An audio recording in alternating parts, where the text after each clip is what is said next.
Ladies and gentlemen, I take pride in introducing the greatest show on earth.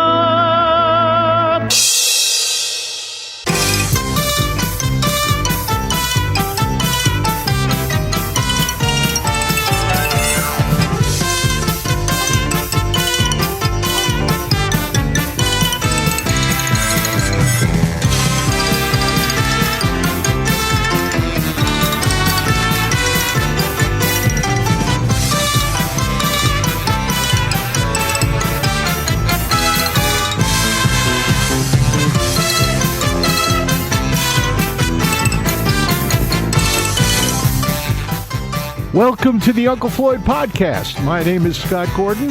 Uncle Floyd Vivino and I join up for this podcast to discuss our time with the Uncle Floyd Show, music, theater, nightclubs, carnivals, circus, amusement parks, burlesque, and all things showbiz from our combined industry experience of over 120 years through the past 7 decades.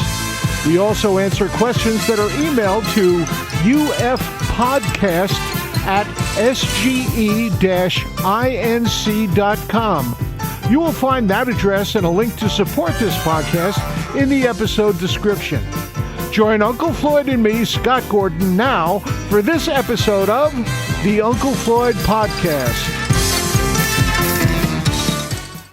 We want to thank everybody for the kind letters and the kind support they've been giving us in these trying times. And that includes Scott Gordon. Ooh, that pain in the neck? I'll do the funny stuff. You just be Scott. Okay, we're going to start now. You ready? Yeah, we're on. This is podcast number 5. You believe that? We did 5 of these already. It feels like we've done more. Got some questions from the people out there, Floyd. Beautiful. Let's hear them. I'm dying to know what they want. Mary Pauline says, this is for each one of you to answer, please. If you hadn't gone down the career path that each of you has, what do you think you would be doing? All right, that's a good question. What do you think you'd be doing, Scott? Well, you know, my education is in chemistry and sciences. I would probably be working in a laboratory someplace. Trying to create a human being? Trying to create something, either that or break something. I was working in plastics, physical technology, physical properties of plastics. Right. Which means I would break plastic. Did you design the Mr. Magoo plastic head? No, I did not, but I was involved in inventing the covers that go on the little cups that you get of milk and butter and stuff like that in the restaurants. Okay. I had to open about 5,000 of those before it ever went to market. What do you think you would be doing? I'd be a history teacher. History teacher. What's your favorite time in history? As far as not being there, you mean just observing? Of learning, yes. Civil War. The American Civil War. That's interesting. That's a very interesting time in our history. You said it. This is from Michael Lepowski. How many episodes of the Uncle Floyd Show were saved? Well, I could just answer for me. I have about 1,700 hours. That's a lot of shows. That's a lot of shows. I have That's 3,400. I have most of the New Jersey Network stuff. I have very limited stuff from the early days because home videotape was so expensive. It was $30 a reel. And we bulk erased everything. How much do you think you have saved? A couple of thousand. A couple of thousand hours? Mm-hmm. This is from Susie Tannon. What was it like to work with Weenie? She's a true clown, and she listens to this, so let's make it good, Scott. What were some of your favorite bits with her? With her? I always liked A Home with the Hackleberries. Weenie's face could make you laugh. She was a true clown. And that's a compliment. In the style of Imogene Coca. That's a true compliment. I hope she takes it that way. All right, this is from Sharon Zarrow. My dad, when we lived in New Jersey, went fishing in Barnegat Light. At the end of the lake, there was a vacant amusement park. The rides were still there, and I saw flyers posted. Floyd, did you ever play there? Yeah, Bertrand Island. That was Bertrand Island Amusement Park. Bertrand Island was in Lake Apacon. She's talking about by Barnegat Light. Oh, way down there. Yeah. That could have been Cowboy City. I don't know now. I know. I never worked there. I used to work down the shore, Seaside Heights, down that area. Here's a cheap gag. We have an extra minute. Tell us where else you worked. Where, me? Yeah, that's supposed to be a joke. Oh, geez. I worked Good Time Charlie's in Seaside Heights. Right. I worked a lot of VFW halls, playing in a duo with a guy named Pat O'Malley. We were the Pat O'Malley duo. Don't forget your Italian days, your Italian band. And I also worked with an Italian rock band called Smoke Limited. You didn't work with Leo Innocenti? Also Leo Innocenti, yes. The Innocents, it means. That's correct. That was some good guys. Eddie Moruchi, Nicky Porcu, all good people. Porcu is an interesting Sardinian name. Yeah, he was the owner of Joe Fine Music in Nutley. Right. Bill Perlmutter wants to know, Floyd, have you and David Johansen kept in touch? And if so, is he still performing? I'm not really in touch with him too much anymore, just a phone call here and there.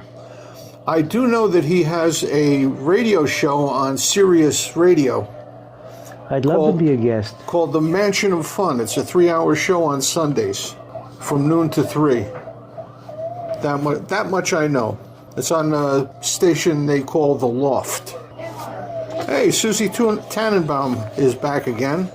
And she wants to know, when you tape 5 Uncle Floyd shows in a row, how did you keep up your stamina? We had no other choice. It had to be done. Well, it's what we did. You know, how often did we work full days? When I was working in the carnival, I would work a 15-hour day. Right. You know, and Same thing. We would do five half-hour shows in 6 hours. Right. So I don't think stamina had anything to do with it. Everything was delicious, Chef. I can tell. You cleaned your plate good. I left 2 pieces of rice. I'm going to leave that in. Leave what in? The 2 pieces of rice. Oh, yeah, that's all right. That's a good line. I'm going to leave that in there. All right, that was from... Susie Tannenbaum, you said. Now from your buddy Dennis Dyken. Aside from me and the Yankees, what are your ties to the Bronx, Floyd? Well, God, that goes way back. My family, when they came from Italy, was going to settle in the Bronx. But my grandmothers couldn't take the city. They were not city people. Not New York, anyway. The subway scared the hell out of them. The whole thing was no good. Still scares the heck out of me. We have a question from Alan Dinwoody. Watching This Was the Uncle Floyd Show, I am struck by the big collection of 70s and 80s toys I see. From Hugo, Man of a Thousand Faces, to the Barnabas Collin board game, and Oogie himself. Why did you decide to use toys as props, and where did you get the toys? We got the toys in secondhand stores, like everything else. All our costumes, all we the had props? a saying on the show that only the people in the show knew that I would say it. Don't come to me with an idea, come to me with the prop, and we'll build the idea. That was the way it worked. That was the way it worked. So that if you found 2 boxing gloves, you'd say, Floyd, we can do a skit about boxing. Exactly. I have the gloves. You have the 2 boxing gloves? Yep. All right, that's what we're doing next week. That's right. And then we build a skit around that. And the props we really liked, we saved. Yeah. Sketch that was just on the This Was the Uncle Floyd Show used a giant red baseball bat in a Pasquale sketch. Right. And I still have that bat. It's a wiffle ball bat. Well, I think it's bigger than a wiffle ball bat.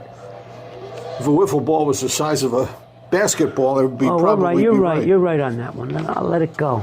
So we still do have some of them. The ones that we liked and we got a big kick out of, we still have. You're right. We do. You and I were just discussing buying houses. We were talking about buying houses and how when we started out, we bought what was known as a starter home. Something that was pre-owned that other people had and we had to do work on and get it back into shape. and then ended up selling the home and then building another home and then selling the home and then getting another home. We were wondering if anybody out there knows if they still do starter homes. They were cheap. They were cheap. Compared to brand new houses today. Anybody can afford a starter home. My first place I looked at, I remember I decided was way too expensive because it was $25,000. I had to go for something cheaper. Now you're lucky if you can get a house for $250,000. It's harder today for the kids. It's very difficult. It's very difficult. And most of the time we didn't spend in the houses because we were traveling around. That's right. What else would you like to talk about today? The World Series. Well, as we are taping this, it's 2-0. We're out. The Yanks are losing. The Dodgers have 2, and the Yanks have nothing as of right now. That's where we stand. Where it is when this gets aired, I don't know. Well, this lives up to the old axiom. In a short series, you need pitching, not hitting. And we have the hitting, we just don't have the pitching. It looks that way. Who was your favorite Yankee? Mickey Mantle. You like Mickey Mantle? I didn't even have to think about that one. As a player, Mickey Mantle. He was great. I just remember Joe DiMaggio playing. I met him. You know that story, right? Tell it. I think the people would be We interested. were Alex and Henry's, his favorite restaurant in the Bronx. And so the owners over there said to me, "Why don't you come and say hello to Joe DiMaggio?" I says, "I'm not dressed for that." And I had a Yankee windbreaker on, and a Yankee hat.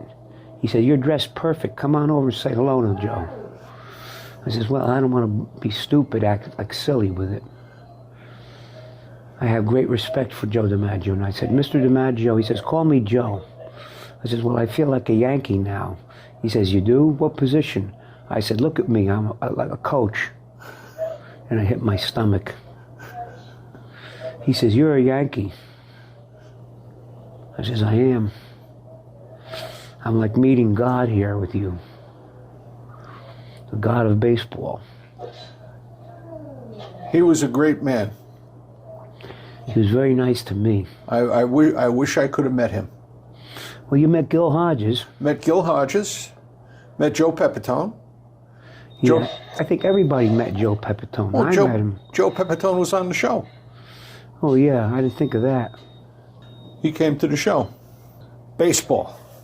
I was never that good at playing baseball.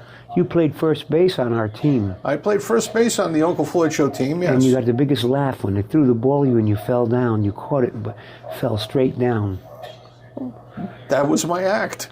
I know, but geez, it was so funny at the time. I had one big embarrassment playing softball. I went and I was doing some fill-in with the WNEW-FM I remember that. softball team. We beat them a few times. We beat them a few times, but they needed an extra player. And I went and I was playing first base for them. And guy who hit the ball, I got him out. And the thing is, these were a lot of kids from hospitals, challenge kids. I didn't know, they never told me that they were supposed to win. Oh. So Jim Monahan comes up to me and says, "Look, you're not going to be too popular right now. Here's 2 passes. Go see Tom Petty and the Heartbreakers. They're playing at the Meadowlands tonight." So I had 2 real good passes to go see Tom Petty, and I left the game. And did you call me, Floyd? I got a couple of passes here. No, Diane was with me. Oh, you'd rather go with her than me? If I told Diane she couldn't go to see Tom Petty because you might want to go, I don't think I could have had dinner for the next 3 weeks. It would have had something funny in it. Well, that would have solved your diet problem. That's true. See, we got to make jokes about everything. That's what's wrong with us. I know, that's our problem. We have to laugh at everything. If we don't laugh at everything, life doesn't make sense to us. We have to challenge everything, too. Even as kids in school, I remember the classic story in front of the classroom. The teacher says, "Floyd Vivino?" I says, "Yes, Mrs. Murdoch." "How much is 1 + 1? I says, "It depends. It could be 2 and it could be more. She says, what does that mean? I says, one plus one. One man marries a woman. That's 1 + 1. And they have a baby. That's 1 + 1 = 3. See, now in computer days, 1 + 1 could equal 1, 0, or 10. Because of the fact that binary numbers is just ones and zeros. And if you put two ones together, it becomes a 1 and a 0. Now you're looking at me totally blankly. Because I don't know binary, what that means. Binary means all there is a 0 and a 1. Like a light switch, on or off. That's it. Like Nothing your else. talents. Nothing in between. Like Scott Gordon Enterprises. Well, nothing. Everything is 1 or 0. Scott Gordon Enterprises. There's so many different versions of Scott Gordon Enterprises. It's amazing. Yeah. There was Scott Gordon Enterprises, which was the live sound show. I know. And then there, Hey, I was there, buddy. I know you were there. I remember you. You were sitting in the back going, come on, Scott, turn that up. Make the piano louder. That was going on all the time. All right, here we go.